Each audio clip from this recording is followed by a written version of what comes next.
Hare Krishna, dear devotees. Please accept my humble obeisances. All glories to Srila Prabhupada. Today reciters are Jayashri Mataji will be reciting in Sanskrit and Pramod Prabhuji will be reciting in English from Canto 3, Chapter 31, verses 17 to 33. So, Jayashri Mataji, whenever you're ready, can you please start with invocation 3 times? Thank you. Hare Krishna. Hare Krishna. Please accept my humble obeisances. All glories to Srila Prabhupada. All glories to the assembled devotees. Om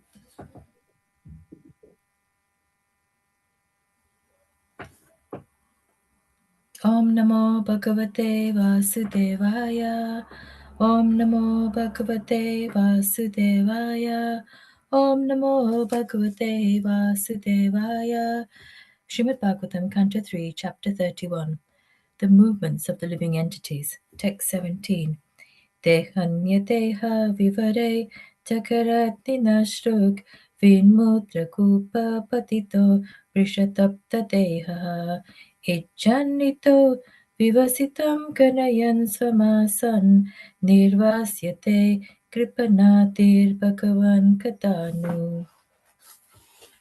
Fallen into a pool of blood, stool, and urine within the abdomen of his mother, his own body scorched by the mother's gastric fire, the embodied soul, anxious to get out, counts his months and prays, "O my Lord, when shall I, a wretched soul, be released from this confinement?" Text 18. Yene drisham gatimasau dashamasya isha sangrahita purutayena bhavatrishena svaneva tushyatu kritena sadina nataha ko nama tat prati vinanjalim asya kuryat. My dear Lord, by your causeless mercy I am awakened to consciousness, although I am only 10 months old. For this causeless mercy of the Supreme Personality of Godhead, the friend of all fallen souls, there is no way to express my gratitude but to pray with folded hands. Text 19. Pasyatyayam tishanaya nanu saptavatrihi sharirake tamasharira parasvatehe yat srishtayasam tamaham purusham puranam pasye parir hridi chaityamiva pratitam. The living entity in another type of body sees only by instinct. He knows only the agreeable and disagreeable sense perceptions of that particular body. But I have a body in which I can control my senses and can understand my destination. Therefore, I offer my respectful obeisances to the Supreme Personality of Godhead, by whom I have been blessed with this body and by whose grace I can see him within and without. Text 20. Soham vasannapi vipo bahudu kavasam garbana nirji kamishe bahiranda kupe yatropayatam upasarpati deva maya mitya matir yadanu samsriti chakrametat. Therefore, my Lord, although I am living in a terrible condition, I do not wish to depart from my mother's abdomen, to fall again into the blind well of materialistic life. Your external energy, called Deva Maya, at once captures the newly born child, and immediately false identification, which is the beginning of the cycle of continual birth and death, begins. Text 21.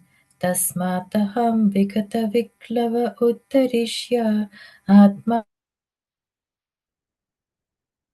Aneva Puyo Yata Vyasanametat Anekarandram Mame Bhavishyat Upasaditi Vishnupataha. Therefore, without being agitated anymore, I shall deliver myself from the darkness of nascence with the help of my friend, clear consciousness. Simply by keeping the lotus feet of Lord Vishnu in my mind, I shall be saved from entering into the wombs of many mothers for repeated birth and death. Text 22. Kapila Vacha Evam Kritamatir Garbe Dashamasya Suvan Rishihi Satya Shipatya Vichinam Prashutyati Suti Marutaha. Lord Kapila continued, A 10-month-old living entity has these desires even while in the womb. But while he thus extols the Lord, the wind that helps parturition propels him forth with his face turned downward, so that he may be born. Text 23. Tenavasrishta sahasa kritva vakshira aturaha vinishkramati vinishkramati krichrena nirujva sohata smitihi. Pushed downward all of a sudden by the wind, the child comes out with great trouble, head downward, breathless and deprived of memory due to severe agony. Text 24.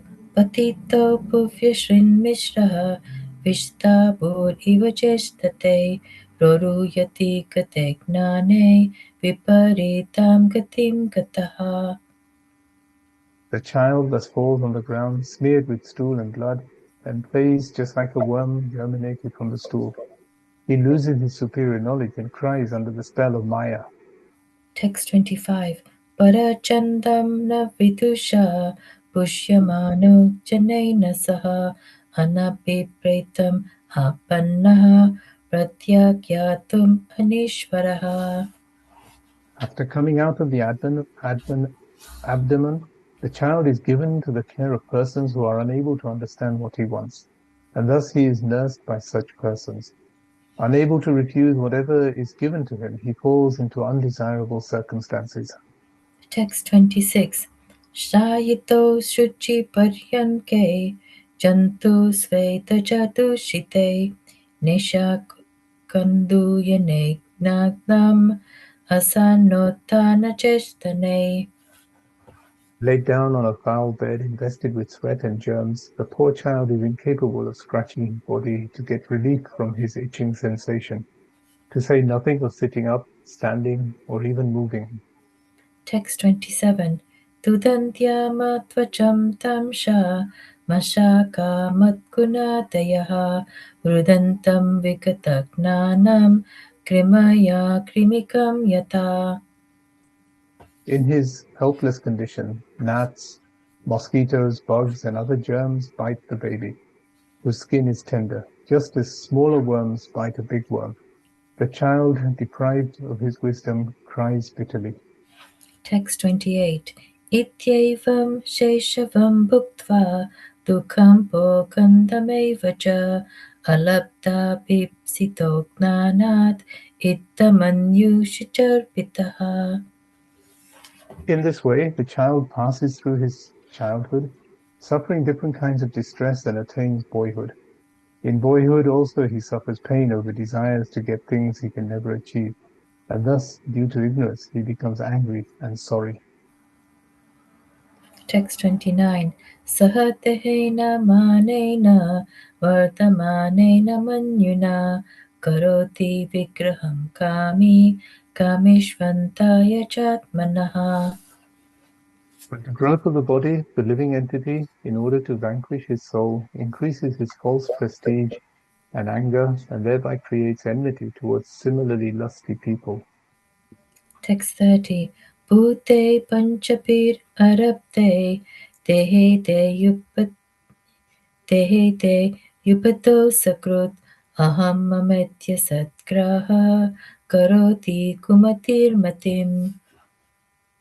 By such ignorance, the living entity accepts the material body, which is made of 5 elements, as himself. With this misunderstanding, he accepts non-permanent things as his own and increases his ignorance in the darkest region. Text 31. Tatartham kurute karma yat patto yati samsritim yo nu yati tatat klesham avidya karma bandhanaha. For the sake of the body, which is a source of constant trouble to him and which follows him because he is bound by ties of ignorance and fruitive activities, he performs various actions which cause him to be subjected to repeated birth and death. Text 32. Yat yasat pipati punaha shishnutara kritodyamahi ashtito ramate jantus tamo vishati purvavat. If, therefore, the living entity again associates with the path of unrighteousness, influenced by sensually minded people engaged in the pursuit of sexual enjoyment and the gratification of the palate, he again goes to hell as before. Text 33. Satyam Shocham Dayamonam Buddhi Shri Hiryashakshama Shamotamopakascheti Yat Sangat Yati Sankshayam. He becomes devoid of truthfulness, cleanliness, mercy, gravity, spiritual intelligence, shyness, austerity, fame, forgiveness, control of the mind, control of the senses, fortune, and all such opportunities.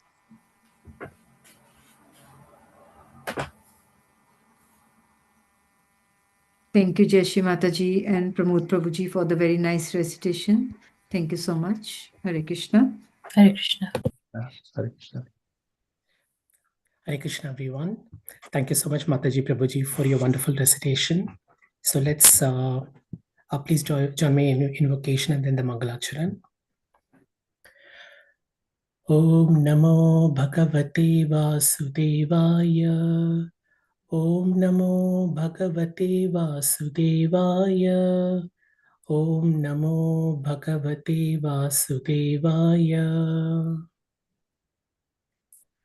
Om Ajnanatimirandasya Jnananjanashalakaya Chakshurunmilitam Yena Tasmai Shri Gurave Namaha Shri Chaitanya Manobishtam Stapitam Yena Bhutale Swayam Rupa Kadamahyam Dadati Swapadantikam Vandeham Shri Guru Shri Yuta Padakamalam Shri Gurum Vaishnavamscha Shri Rupam Sagrajatam Sahagana Raghunatanvitam Tam Sajivam Sadvaitam Savadutam Parijana Sahitam Krishna Chaitanya Devam Shri Radha Krishna Padam Sahagana Lalita Shri Vishakam Vitamscha He Krishna Karuna Sindhu Dinabandhu Jagatpate Gopesha Gopika Kanta Radha Kanta Namostute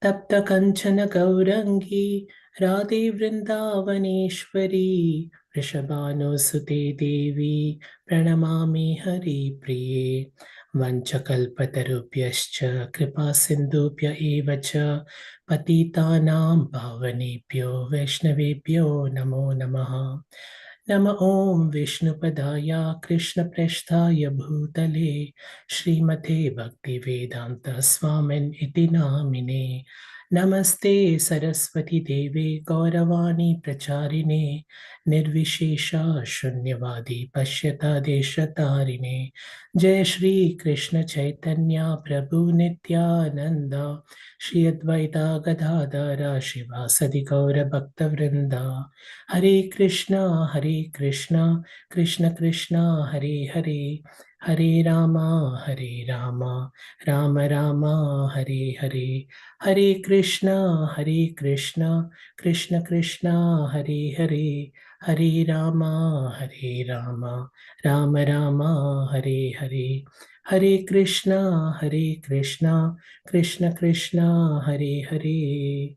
Hare Rama, Rama Rama, Hare Hare. Srila Prabhupada ki jai. Thank you all so much for joining the chat class. So today we will be doing verses text 21 to 25. And we continue with the movement of the living body, as we can see right from the start, when from the time they become an embryo to where we are today. So as we mentioned in the previous time, in one of the previous classes, it's not very easy to read this particular description. And in fact, in one of the previous classes, we also had someone who has had just a recent experience of a birth in their family. So it was very it was very good to hear their experience and how they could relate, the whatever is going on, for the baby, because we don't really know what's happening. We don't really know what's happening, and inside the womb, all we are is waiting with anticipation that the child is born safely, healthily, and the mother is doing fine. So we offer all those prayers. And what this particular chapter allows us to do is to get a little bit deep into what the soul is feeling. And the soul is going through a very interesting phase, because this is where Krishna has given the human soul the gift of remembrance. So he remembers. So they remember the who they have been in the last 100 births, and they realize that when you come into the material world, it's going to be a lot worse than being in the mother's womb. And we have seen in the previous chapter, in the previous verses, how difficult it is even to be within like the mother's womb, because you share it with worms, and it's a very abominable place to be in. It's like a cage where you have no freedom of movement. You can just hardly move around. So it's very interesting to see how, despite being in that particular situation, what is the human soul really requesting? Or what is he pleading to to the Supreme Personality of Godhead? Please let me stay. So where we end last time, which is in text 20. So the human soul pleads very fervently to the Supreme Personality of Godhead. Therefore, my Lord, although I'm living in a terrible condition, and the condition is really the condition of being in the womb, and going through that the 9 months of like being pretty much in a cage without the ability to really move around. I do not wish to depart from my mother's abdomen to fall again into the blind well of materialistic life. So this is the time when the human soul really knows, and the Lord has given him the blessing of being unconditioned for that brief period of time when they are in their 9th or 10th month, and that's when they have just developed the consciousness, and we can see that that's the time when the human soul is fully Krishna conscious. And because at that point of time, although the human soul is in the mother's womb, it's safe from Maya, because Maya is being protected, and Maya cannot do anything till that particular soul comes into the material world. So he says, I do not wish to depart from my mother's abdomen to fall again into the blind well of materialistic life. So he knows what's really going to happen. He really knows how his life is going to take a turn for the worse, when they come, when he comes into this material world. He also says your external energy called Deva Maya at once captures the newly born child, and immediately false identification, which is the beginning of the cycle of continuous birth and death, begins. So the potency of Deva Maya is so strong that even if you remember the last 100 births, the moment you come in contact with the modes of material nature, everything is forgotten. And then and that's really something for us to really reflect on. So when we, just before we came to into this world, we had we were full of Krishna consciousness, but the moment we come out, if you're born in a family which is Krishna conscious, then that's very auspicious for us. But if not, then then our life can be can take a very, very different turn. And that's where we begin text 21. So let me start sharing my screen now.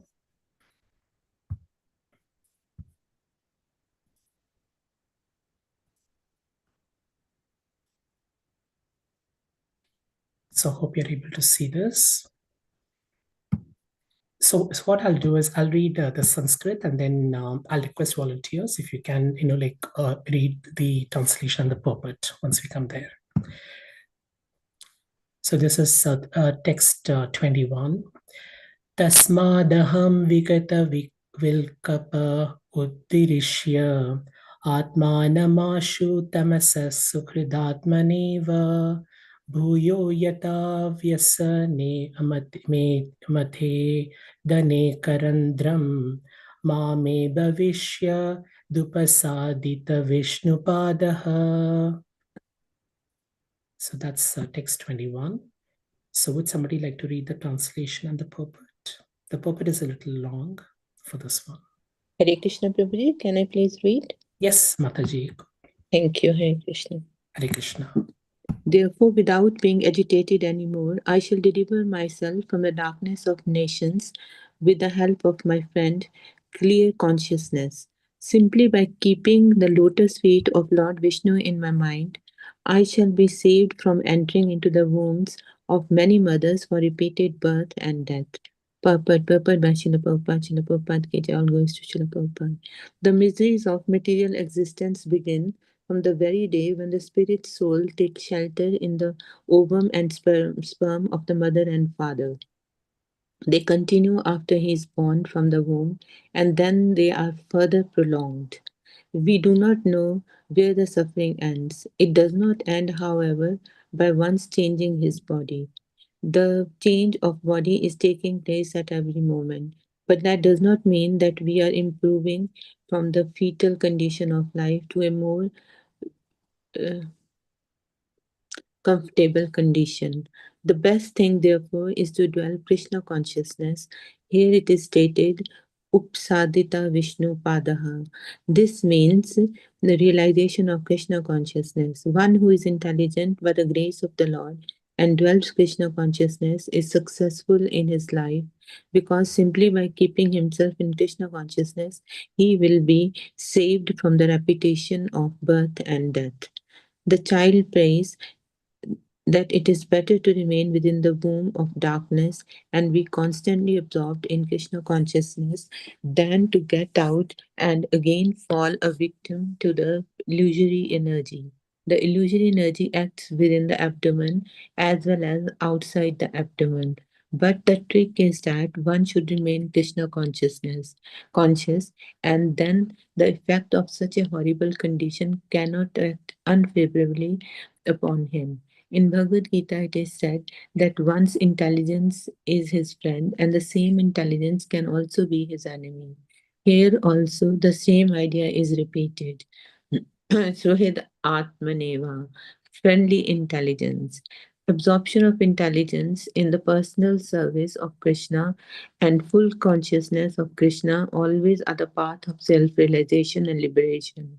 Without being unnecessarily agitated, if we take to the process of Krishna consciousness by constantly chanting Hare Krishna, Krishna Krishna, Hare Hare, Hare Rama, Rama Rama, Hare Hare, the cycle of birth and death can be stopped for good.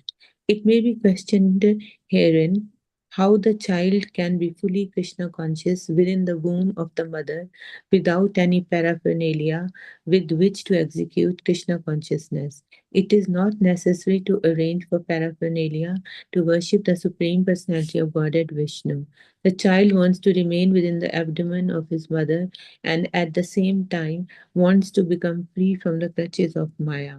One does not need any material arrangement to cultivate Krishna consciousness. One can cultivate Krishna consciousness anywhere and everywhere, provided he can always think of Krishna. The Maha Mantra Hare Krishna, Krishna Krishna, Hare Hare, Hare Rama, Rama Rama, Hare Hare can be chanted even within the abdomen of one's mother. One can chant while sleeping, while working, while imprisoned in the womb, or while outside. This Krishna consciousness cannot be checked in any circumstance. The conclusion of the child's prayer is, let me remain in this condition, although it is very miserable. It is better not to fall a victim of Maya again by going outside. Thank you, Hare Krishna. Thank you, All Mataji. glories to Srila Prabhupada. Srila Prabhupada ki jai. All glories to Srila Prabhupada. What a wonderful purport. Srila Prabhupada ki jai. So thank you so much. So let's think about when we come into this world and when we are a spiritual seeker. what are the various paths that we normally follow? So, some of us, you can see impersonalists. So what they want to do is they believe that so what they believe is that the highest form of realization is Brahman realization. And so that's what they believe. That's what they really, focus their entire life on. So that's the realization that they're going for. Then we have like many forms of yoga. So and a lot of the yoga could be could grant mystic powers, and then through those mystic powers they can do some things which ordinary human beings cannot do. So they can control their mind. They can probably travel to places, and then and then they can levitate, and we have some examples of that. So these are mystic, and they also are these transcendentalists are also uh, uh, basically their aim is to reach a certain form of like self-realization. Then there are those who practice like meditation, and through that they seek enlightenment. So we do have many different paths that can help us to get there. What this particular purport and what Prabhupada says here in this one is that there's only one path that you can take that can truly liberate you from the cycle of birth and death, and for you not to come back to to be born in this world, and to to this dukkha, and go through all the miseries that are associated with it. And this purport is really speaking a lot about why Krishna consciousness is the only way by which we can redeem our situation. And very interestingly, we can see that the human soul, before it is born, before it comes into this particular like world, also knows that. And the question that we can reflect on is what happens. What happens after that? So why do we suddenly, as soon as we come into the world, as crying from from our mother's womb, how can we completely change? We forget everything, and that's all due to the due to the Lord's will. However, that is redemption for us, and this purport is really going to tell us how we can do that. So so this is the human soul. So he continues to like pray to the Supreme Personality of Godhead. So he says, therefore, without being agitated anymore, I shall deliver myself from the darkness of nescience, which means ignorance, or lack of knowledge, with the help of my friend clear consciousness. So it's quite interesting, the choice of the word my friend clear consciousness, and clear consciousness here also refers to Krishna consciousness. And it is the highest form of consciousness that one can. So from the seventh month onwards, we saw in the previous passages that that is when the consciousness starts taking form, and then by the time you come to the ninth month, it's taken its full it's blossomed fully, and the clear consciousness gives complete clarity to the soul that what I need to be doing is to just please Krishna. I just need to be serving at the lotus feet of Lord Vishnu, and he remembers that, and he says that in doing so I shall be safe from entering into the wombs of many mothers for repeated birth and death, because it's very difficult to change that particular cycle unless we have the blessings of the Lord. So let's unpack this a little bit more, and this also links up very, very closely to something that Krishna tells Arjuna in the Bhagavad Gita, that your mind can be your best friend, but it can also be your greatest enemy. And we know this because whenever we go through some situations, we always it's always the mind that keeps telling us how to react in a particular situation, and sometimes we react in a manner which is which can help, but then sometimes we also react in a manner which doesn't help. So how do we really train our mind to constantly be our friend? And how do we train our mind to give us that clarity of vision, the clarity of sight, so that we're able to make the right choices when it comes to and we do the right actions when when we are faced a particular situation. So one example could be today, like I had today I was in a work meeting, and I was feeling a bit agitated at the kind of conversation that was going on, and I felt this is not really getting us anywhere, and it was also not helping me because I was starting to feel like less peaceful. So there were two options to it. So one is I could have continued to be in that particular path, and I could have continued to feel very agitated, and my agitation was just like increasing because it was I could not let go of that meeting as well. I mean, I still had to attend that particular meeting. So then I said, okay, fine, I'm going to switch myself off, and at least mentally switch myself off, and then transfer my thinking to to Krishna. So then then I started having a conversation with Krishna. So I was chanting his name and saying, Krishna, just like take me out of this particular situation because it's not giving me any joy. And the moment I did that, and the moment I surrendered, I found that that process of surrendering itself was very, very peaceful for me. And I'm sure we probably have experienced this, like in our lives. So, we whenever we go through some tough times, all we have to do is to just remember Krishna, and then he will always come to your aid. And the situation may not have changed. So so whatever is happening, would be happening, but our response to that changes completely. And that's what is happening to this particular human soul who's in the womb. So he's in this very fetid atmosphere, is completely locked in the womb. And but he still has got the complete clarity of vision, that the clarity is coming from his Krishna consciousness. And he believes and he knows that the moment he comes out, like his suffering is just going to start. It's not going to end.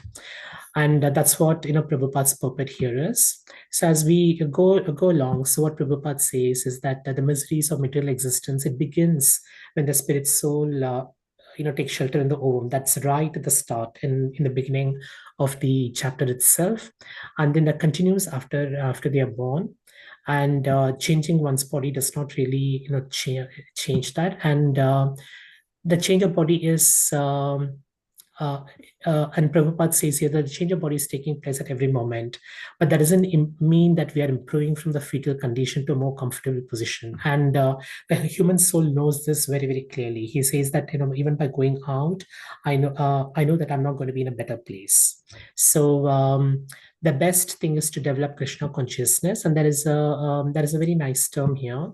So it's upasadita Vishnu padaha. So this is where we as devotees always are aspiring towards. How do we realize Krishna consciousness? So our self-actualization, our spiritual goals is not one of getting mystic powers. It's not one of transcendental meditation. It's not one of like being impersonal and becoming one with the effulgence. So all those could be transcendentalists, but that's not what a devotee aspires for. So any Krishna case devotee would know that Krishna consciousness is the only way. And one who's intelligent and who develops Krishna consciousness is successful. And let's see how this happens. So the child prays here, as we have seen, that it's better to remain in the womb of darkness, and be constantly absorbed rather than getting out. So the trick is that one should remain in Krishna consciousness. This one is something that's important for us to reflect on. So when one remains in Krishna consciousness, then the effect of such a horrible condition cannot act unfavorably upon him. And this is a very important statement. And if you recall it right in the end in the Bhagavad Gita, what Krishna says, after he has shared with Arjuna all the like about all the yogas, he says that surrender, like abandon all forms of religion and then surrender to me. I will deliver you of all your sins. So sarva dharman paritijya mamikam sharanam vraja. So that's when you take to this particular path, he gives you a guarantee that you're not going to have such a horrible condition. And even when you're in this material world and when you're fulfilling your duties, which is to please Krishna and also to perform your prescribed duties, you will have you lead a much more peaceful life than someone who doesn't. So, and this is where Krishna also says that intelligence can be your friend, it can also be your enemy as well. So in when you're in the womb, when when you're in your 10th month, so the intelligence, because it's a very clear consciousness that intelligence is your friend, it doesn't act as your enemy. So something for us to think about is how do we cultivate Surdat Maneva? How do we cultivate this friendly intelligence? How do we tell our intelligence, please Krishna? So because we will have desires. How do we channelize the propensity of desires, not towards sense gratification, but towards doing things to please Krishna? That can be chanting, it can be performing any devotional service, it can be just waking up in the morning and just thinking about him.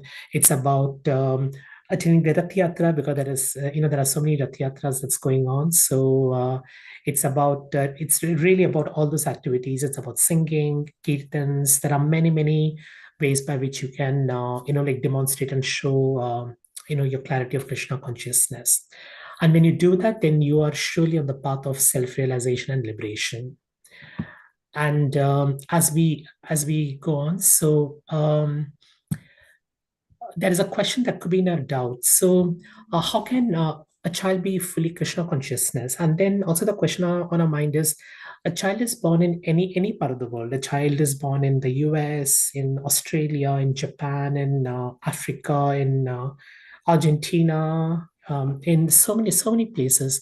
So do they all have a very similar clarity of consciousness? And that's something that's what the Bhagavatam, what this chapter says, what Lord Kapila says, is that every child will have a very similar, will go through, something very similar, because when they are in the womb, they are not really connected with this material world. So there are no identities that they have. It's not that I'm an Indian, I'm an American, I'm a Dutch. So all those, all those, false identification of ourselves with our body and with our, with our personalities, is all in this world. So when and that's because of Deva Maya. But when the human soul is inside the womb, there are none of those classifications. We don't say that like I'm a like I'm a nobody says that I'm a American embryo, as an example, or or Australian. So out there, there is that commonality and there's a connectedness with with Krishna. It's only when you come into this world that you start creating a lot of divisions between between yourself, and that creates a lot of conflict. But that conflict is all because of Deva Maya, but not it's not really necessarily inside. And you can be fully Krishna consciousness, because Krishna has given you the remembrance of 100 lifetimes. So he gives you the clear consciousness through which you can understand him, and through which you pray to him while you're in the womb. So and here the child wants to remain within the abdomen, and at the same time wants to be free from the clutches of Maya. So when you are in the abdomen of your mother, then you do have to come out. You can't actually, because that's part of the process. You can't. You do take birth, and when you take birth, what you can do is, if an environment is created that allows you to continue to cultivate Krishna consciousness in your family, then that's the best gift that we as parents can give to our children. because what you are in effect, what you're doing is you are just now that you realize that your child has been paying obeisances to Krishna, so all you do is give them the opportunity to pay obeisances to Krishna even when they grow, and that's by playing the Maha Mantra, having like lots of rejoicing chanting, so that they can hear, they can see, they can feel Krishna. And that's how what you're doing is you can give them the biggest satisfaction, because it's a very big change for them to move from inside the mother's womb to this world. So this actually gives them an opportunity to you're facilitating an opportunity for them to really become very Krishna consciousness even as they grow up. So the prayer, and this prayer is not just a child's prayer, it's a prayer for all of us who are also here. So let me we can't remain in this condition, but let's really try. It's better not to fall a victim to Maya. We are outside, but if how can we avoid, or how can we reduce the effects of Maya? And that's through Krishna consciousness. So we'll move on to 22 now. Kapila uvacha evam kritamatir garbe dashamasyas tu rishihi sadhyakshipatya vachinam prasutye suti marutaha. Could we have somebody read just the translation for this one? May I read, Prabhuji? Yes, Usha Mataji. Lord Kapila continued, the 10-mouthed old living entity has this desire even while in the womb. But while he thus extolled the Lord, the wind that helps participation propels him forth with the face turned downward that they may be born. Hare Krishna, thank you. Hare Krishna, thank you, Mataji. So this one is very. So this is where we saw the previous verse where the human soul is really praying to the Lord, please let me not be born. And here the process of the law of nature is taking place. So even while he has got those feelings, even much as he wants to stay within the womb, and even when he's praising the Lord, so there is an irreversible process that's happening, which is the wind that's taking him through the through the canal, and so that preparing him to be born and come into this world. So that is something. So even while this prayer is going on, so there is this preparation that's going on for his birth, and that's really how the law of nature works. And so that you can see that there is this inherent conflict. My consciousness says no, but then the forces are telling telling it otherwise, and that's because that's the will of the Lord for you to come into that for you to really take birth in this particular in this particular incarnation with this particular body that that will be dawning. So moving on to text 23. Tena vrisrishta sahasa kritva vashvira aturaha vinishkramati krichena niruchvaso hata smritihi.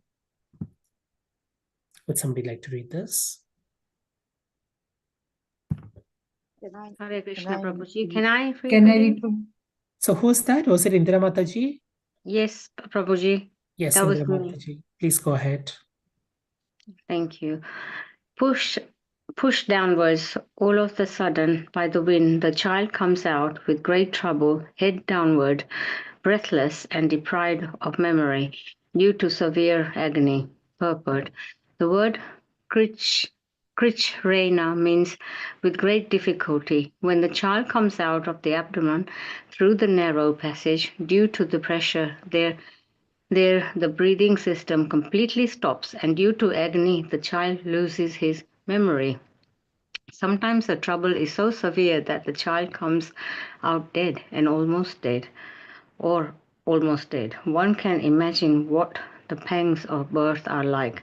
The child remains for 10 months in a horrible condition within the abdomen, and at the end of 10 months he is forcibly pushed out. In Bhagavad Gita, the Lord points out that a person who is serious about advancement in spiritual consciousness should always consider the four pangs of birth, death, disease, and old age. The materialistic advance is many ways, but he is unable to stop these four principles of suffering inherent in the material existence. Hare Krishna Prabhuji, thank you. Hare Krishna Mataji, thank you so much. So now let's see what happens, to the movement of the living entity. So this is preparing for birth. So irreversibly, is being pushed downward, by the wind, and there is really no choice. So they come out in, with great trouble, and we all know that the head comes first. And this is also a time when I think it's good to really understand what is it that the baby is going to go is going through. So the baby comes breathless. So for a certain moment, it's unable to take any breath because of the sheer trauma that's associated with coming into this particular world. So there is a very strong physical aspect to it, as we can see here. There is also a very emotional aspect of it, and there is also a very spiritual aspect, because from being so there is a very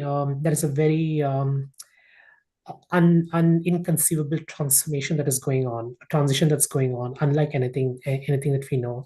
So the human soul is moving from being completely unconditioned, from being able to remember its hundred births, from paying its obeisances to the Supreme Personality of Godhead, from having a clear consciousness that that they would like to stay in the mother's womb. So that is really the situation that is there within the womb. From there, is being catapulted into something which is so traumatic. So you can see what happens. So what happens is that it happens with great difficulty, and we do know that like any childbirth is very very very difficult. It's very agonizing, both for the child and definitely for the mother as well. And what also happens at this point of time is the memory that of the 100 births that that we're gifted with, that allowed you to have the clear consciousness, has been lost. So we lose that forever, to the extent that many of us, we don't remember anything about our previous births. At some point, I know studies have proved, has shown that there's transmigration, and some people can remember their previous incarnations, but that's very rare. So most of us, we go through our entire life without really knowing what we were in our previous births. So and here Prabhupada says the word krichrena is with great difficulty, as we can see. So as the child comes out of the abdomen, there's a lot of pressure, and the breathing system completely stops. And due to that agony, so there is a temporary period where the child doesn't breathe. And that's why if you see the doctor, they just pat, slap, so that the trauma that the child is going through is something that they can overcome through that through just a gentle hitting it. And then the trouble is so severe that the child comes out dead or almost dead. So we have seen situations, and heart goes out to those parents who see see that child being born with different abilities. And so the quantum of the trauma that's expressed will also decide whether the child is born healthy, or whether there are some special abilities. And so although the child remains for 10 months in the horrible condition, and then at the end of 10 months, they come out, and again, it's probably not 10 months, it's many years, maybe 78, 80 or more years. But then that particular suffering is going to continue, and it's going to be even more prolonged. So what the Lord points out is that if anyone wants to advance, if anyone really wants to understand life's purpose and wants to make spiritual progress, then they should, one of the first important thing that they need to know is the 4 pangs of birth, death, disease, and old age. So it's only through suffering, it's only through the knowledge of suffering, it's only through the knowledge of what's going on in this world, it's only through knowing that this world is a world full of suffering, and whatever whatever happiness that you see are going to be very, very temporary. Unless you really have that particular knowledge, it's going to be very difficult for you to advance in spiritual consciousness. So as even Krishna said, and as even the Bhagavad Gita begins, it was Arjun's dilemma that led to the conversation, to the conversation, to the Bhagavad Gita being recited. If Arjun didn't have the dilemma of should I fight and should I not fight, then maybe there would have been no Bhagavad Gita. We would not have really had the opportunity to understand and relish Krishna's wisdom. So Krishna clearly says in the Gita that it's, if you really want to make progress in spiritually, then you do need to understand how these work. So in this particular chapter, we are really understanding how birth, how birth really works. That's what Lord Kapila is, telling his mother. And similar to that, those are the things that we need to know about, because we know that we can't change it, but what we can do is we can change our response to it. So we can look at birth differently. We can look at death differently, or disease or old age, once we know exactly why they are there. So let's move on to text 24.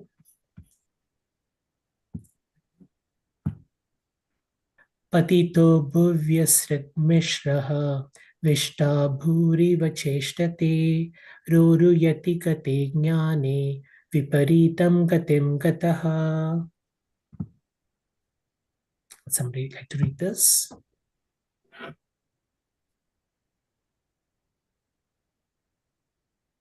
Or I can read. The child is false. Okay. Sorry, who was that? Me, Prabhuji, I can read? Yes, Mataji, go ahead. Thank you. The child is falls on the ground, smeared with stool and blood, and placed just like a worm, germinated from the stool. He loses his superior knowledge and cries under the spell of Maya. Hare Krishna. Hare Krishna. Thank you, Mataji. So this is where the child falls to the ground. May not be because he's lifted probably by the doctor, and then smeared with all kinds of fluids, and then if you've seen like a very, very young child, you can see how vulnerable they look. And this is quite an unfortunate time, because this is where the superior knowledge that allowed him to pay obeisances to the Lord, and that allowed him to pray to the Lord to keep him in the womb and not bring him to the material world. He loses all of that, and so that's actually and when you look at it spiritually, one may ask whether that birth was necessarily a good thing for the soul. So childbirth is associated with a lot of positive feelings, with feelings of joy, and and we have enough examples of how that is. uh, However, when you look at it more from a human soul perspective itself, it's not necessarily a very good thing to be born in this particular world. So a birth may not necessarily be the joyful, the height of joy that one might think it is, because they lose the human soul loses its superior knowledge, and then now that they have come under the spell of Maya, they can do nothing but cry. And the last passage for today. Parachandam na vidusha pushpamano janena saha anabhipreta pratyakyaatumanishwaraha. Who would like to read this? Can I read, Prabhuji, please? Yes, Mataji. Yeah, thank you, Prabhuji. After coming out of the abdomen, the child is given given to the care of persons who are unable to understand what he wants, and thus he is nursed by such persons. Unable to refuse whatever is given to him, he falls into undesirable circumstances. Purport by Srila Prabhupada Ki Jai. Within the abdomen of the mother, the nourishment of the child was being carried on by nature's own arrangement. The atmosphere within the abdomen was not at all pleasing. But as far as the child's feeding was concerned, it was being properly done by the laws of nature. But upon coming out of the abdomen, the child falls into a different atmosphere. He wants to eat one thing, but something else is given to him because no one knows his actual demand, and he cannot refuse the undesirables given to him. Sometimes the child cries for the mother's breast, but because the nurse thinks that it is due to pain within his stomach that he is crying, she supplies him some bitter medicine. The child does not want it, but he cannot refuse it. He is put in very awkward circumstances and the suffering continues. Thank you, Prabhuji. Hare Krishna. Hare Krishna. So have you ever seen have you ever explored the aspect of birth from a child's perspective? So that's what makes this chapter so unique, because it allows you to reflect on not from your perspective as a parent or as a as a friend or whatever, but it's more from a child perspective. And when we see that, we can see that the view doesn't look as good as it does when you're a parent. So here the child is given to the care of parents who are unable to understand what he wants. And even the mother, I mean, the mother is probably the one who's most connected with the child in terms of what he wants, and then and that's how he provides, and that's what brings the beauty of a mother and the child's love. And so, but it's usually in the initial few days and maybe some weeks, the mother is too weak because she also has been through a very traumatic experience, and physically very, very demanding. So clearly she would also not be in a position to take care of the child. And as we look at it, it's also worth reflecting a little bit on how the human child is supported in terms of the law of evolution or whatever it is, as compared to some of the other mammals. So you can see that there is not only a long period when the embryos in the womb, that's for like a good 9 months, and even after even for a significant period of time after after birth, the child is unable to take care of itself, and that's where it needs the support of its parents. And till it learns how to walk, till it learns how to talk, till it learns how to defend itself, till it learns to have this knowledge of what is harmful for you and what is not harmful for you. For example, if there is a height, then it doesn't know. It doesn't know that falling down is going to cause some hurt. If there is a fire burning, a child doesn't know that putting your hand into the fire is going to burn you. Doesn't know that if there is a knife, then touching the knife is going to have a cut. So child is very innocent to the extent that it's not aware of what's really the world, and it needs nursing by a lot of persons. And a lot of the time these persons don't really know what the child wants, and that's why usually usually we know from experience that it's usually the mother who knows best what the child wants. So within the abdomen of the mother, the nourishment was being carried out by nature's own arrangement. So there was a gradual process for that. It was not exactly the most pleasant atmosphere, but it was at least everything was being done as as per the laws of nature. But then when you come out of the abdomen, the child comes into a completely like different atmosphere. So how do we really know? So when a child cries, how do we know what's he crying for? Is he crying for because he's hungry? Is he crying because he had a nightmare? Is it because he feels pain in some part of his body, or is it or whatever? So we try to make sense, and then with time, because the mother spends so much time with the child, she's able to really understand what really the child wants, and then provides that. But you can't see the same of even fathers, for that matter, because the fathers don't spend as much of time with the child as the mother. So they would not really know what their demands are. And here's where Prabhupada gives an example. So the child may want for food, I mean for mother's milk, but then a nurse may interpret that as pain in the stomach, and so whatever is offered to the child is completely different.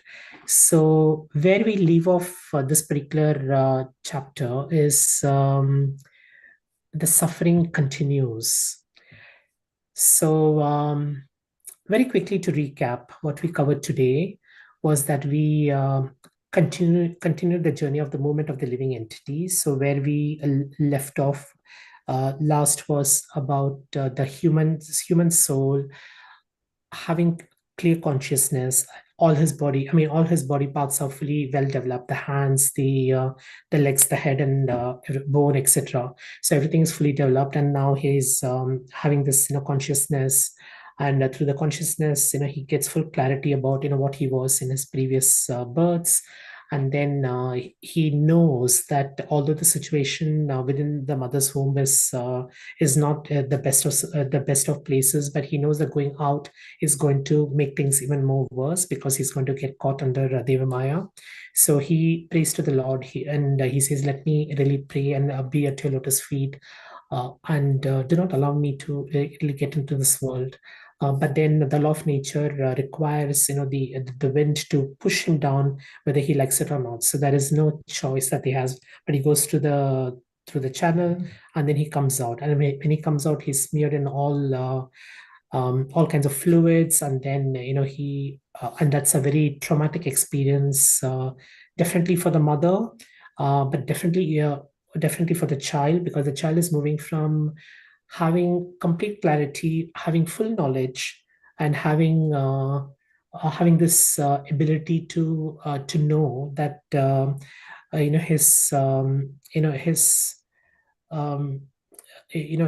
like benediction will be only when when he stays in the womb, completely moves to something completely different. And that's where the Maya suddenly starts taking control.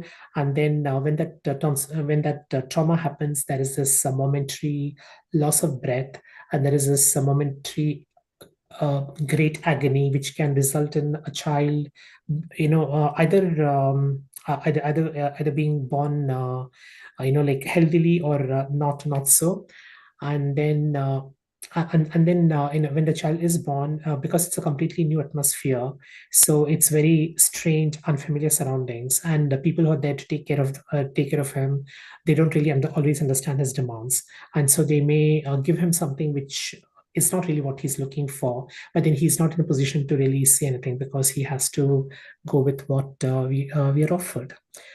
And that reminds us, so if that's what we understand from like as we go through the journey, then the question to ask is, what is it that we can, now that we know how birth really looks, what is it that we can do to support the soul and to demonstrate our care and our love for the soul who is taking birth in our family? So really something for us to really think about. And that's why even before birth and even after birth, it's always good to have like positive things, to create a house like a temple. So do everything auspicious, perform rituals, like do deity worship, have the mantra being played somewhere in the background, do not speak very softly, sing the kirtan. So there are so many things that we can do to really create that atmosphere, and that's how we can help the human soul which has taken birth in your family, in your family, which is definitely a moment of joy, to help go through that transition in a spiritually more mature manner. So that's really what this passage says. And as we continue, we will see what happens next in the movement. So we will pause here and invite any questions, any reflections.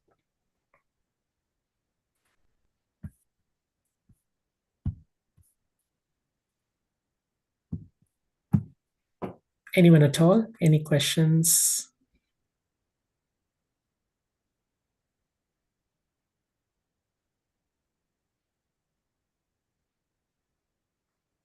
All right. So if there are no more questions, then what I think we will do is we will just do a short prayer, and I'll invite us to close our eyes. And let's reflect on this human soul, which is within the womb, and praying to the Lord and preparing to come out, not by its own will. And as we reflect, we can quite appreciate that we find ourselves, the human soul finds itself in a situation like that because of Lord's will and because of their own karmic debts, which they need to fulfill once they come into this particular world.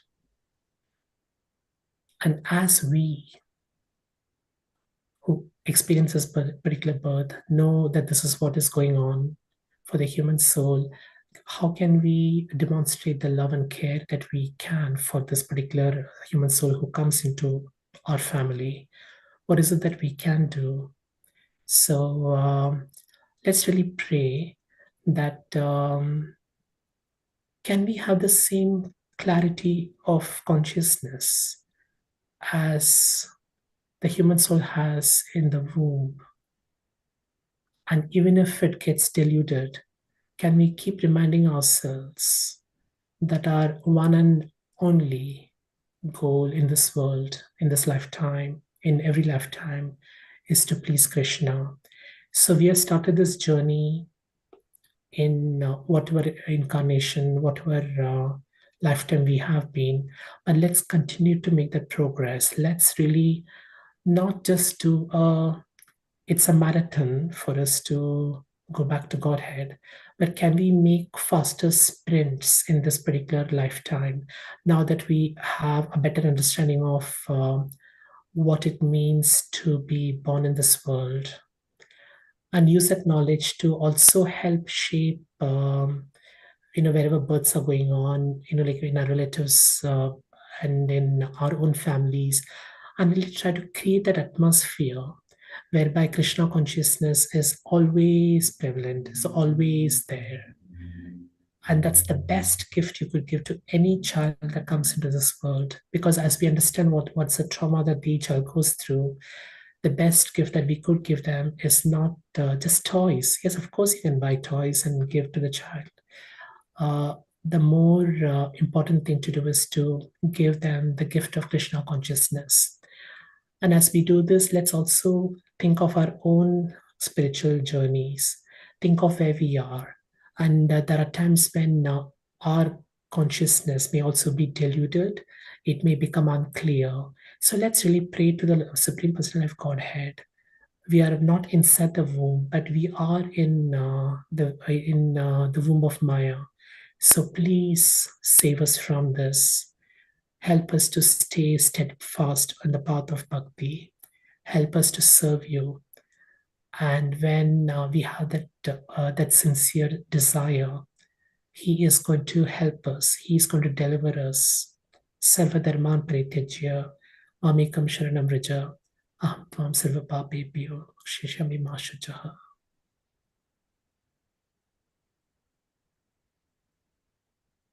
Vanchakalpatarubhyascha kripa Kripa sindhu sindhubhyo patitanaam Pavanebhyo Vaishnavebhyo Namo namo Ananta Koiti Vaishnava Vrinda ki Jai. Srila Prabhupada ki Jai. Jai.